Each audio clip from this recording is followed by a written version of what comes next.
So what actually does that entail to have balance in something? And in order to answer that question, we have to question what is balance, right? The balance in Catronics or in topology, generally speaking, involves especially polarity. So the main polarities according to Catronics is actually body polarity, which is sensing intuition. And then you have the kind of mind polarity, which is feeling and thinking.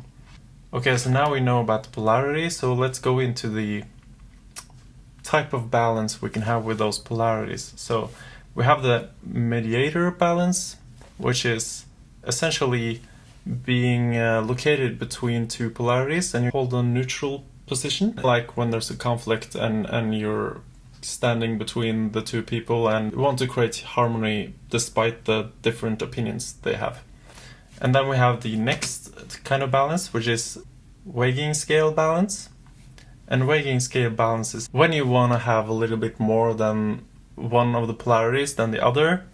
It can be, for example, if you want to do science in the society, like community, political science, for example, then you want to maybe have more of the thinking side and less of the feeling side, even though you still want both of them, because this science does involve people after all and consciousness.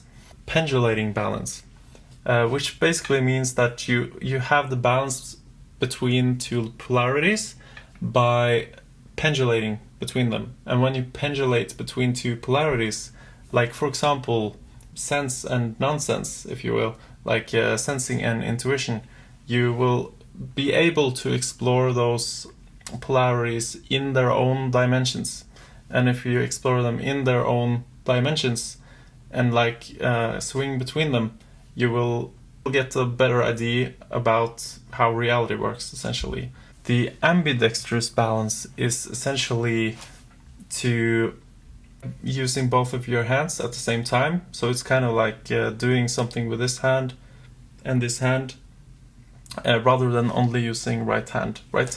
So it's a simultaneous use of two polarities, if you will. And this can actually overlap with the structure of our brain. I'm actually not sure, it's just an interesting overlap, maybe, because our brain has these two hemispheres, which may be somewhat related to polarity, especially in split brain patients, where they split the brain in two. That's the only studies that really reveal or at least point to the possibility or likelihood that the different hemispheres have very polar roles. I think maybe those studies suggest that the one side is more ST-like and the other side of the brain is more NF-like. So we have like the detail, focus, logical, analytical detail in things. And then you have the other brain, which is recognizing faces and being abstract, poetic, and understanding what's not readily connected. The bridge between the brains is called corpus callosum. And then you have separative balance, which is essentially to reject the other polarity as relevant. And when is this is kind of a balance in a way if you are located in that dimension in itself. And a good example of that is, for example, if you want to make a code, like a C# code, work out mathematically, then in that instance you actually only need thinking, because to use feeling in that instance doesn't really belong into that separate domain, which is the purely mathematical domain. And what is unified balance? Well, unified balance is a little bit harder to explain because it's basically the balance of seeing two polarities as one. Our brains are not really wired to grasp that very easily. What I'm trying to say about it is the kind of the yin-yang symbol without the inside content in separate parts. So it's the holistic part of yin-yang. It's like yin-yang without yin and yang, really. And that's the unified function, or the unified balance, the whole circle, if you will. it's hard to grasp, so we need examples here. And it's kind of like saying giving is receiving and receiving is giving. And then we have the individual is collective and the collective is individual. And in order to understand those statements, you have to be in the unified dimension somewhat in order to understand what that actually means, because it sounds directly contradictory, like it doesn't sound right, but it is right, and that's only understood from the unified balance.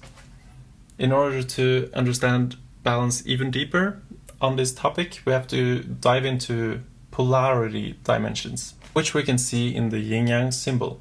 And yin-yang polarity is the obvious one, which is the between the two sides. And then we have anima-yin polarity, which is just a term I made up really in Catronics. And then we have the animos-yang polarity, and then we have the animos polarity, possibly. Actually, I'm not sure if that's a polarity, but that's a possible polarity we have to take in consideration. And all of these polarity dimensions is essentially relevant to all of our functions. So we have the heart, which is the feeling function, the brain, which is the thinking function, and the eye, which is the intuitive function, and the mushroom, which actually, I think actually that's kind of...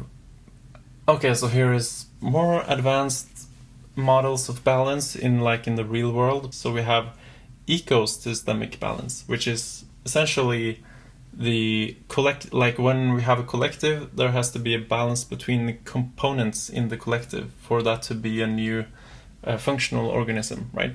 So that's the ecosystemic balance, which means that maybe we need some specialists here and there, and like maybe we need a feeler here and a thinker here and a sensor here, and like to make that ecosystemic balance so we can work great as a team. And additionally to that, we also have the inner ecosystemic balance, which is, in this context, it's basically all the 8 cognitive functions that we have to have a balance between them also in ourselves. So we need to have a balance and a relationship with all of the functions in a way that is healthy to the individual ecosystem. Of course, a part of that is to like all of the functions. Actually, your own relationship with your own inner ecosystemic functions will project out to the collective. And so if you dislike a function, you will basically be toxic towards other people with that function. So that's very important to have the inner harmony to get the outer harmony, and vice versa. And then we have inceptionistic balance, which is actually a little bit complicated, so I'm going to talk about that in another video. You can check that video out in the description below. So just to give an idea, it's essentially that all functions, according to Catronics, does have all the functions inside of it as well. Okay, and then we have the omnibalance function. And what's the omnibalance function? That's actually the balancing of all the ways to balance.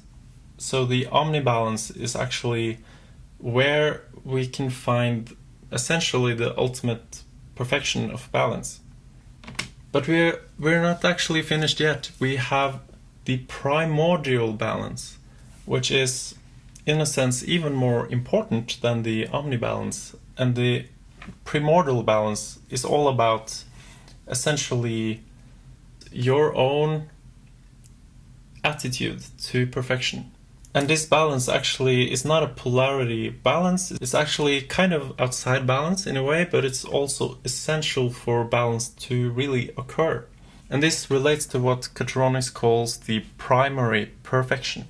A birthright, in a sense. Loving with yourself. Even though you are off balance, if you find an acceptance for that moment, you will find a primordial balance, which I usually describe in this context. If there is an awkward moment between you and other people, as long as that awkward moment is transcended by this is alright, this is cool, this is a beautiful moment too, even though it's not quote-unquote perfect in the secondary sense, because the moments following that moment will become perfect Without the primordial perfection, balance can be totally meaningless.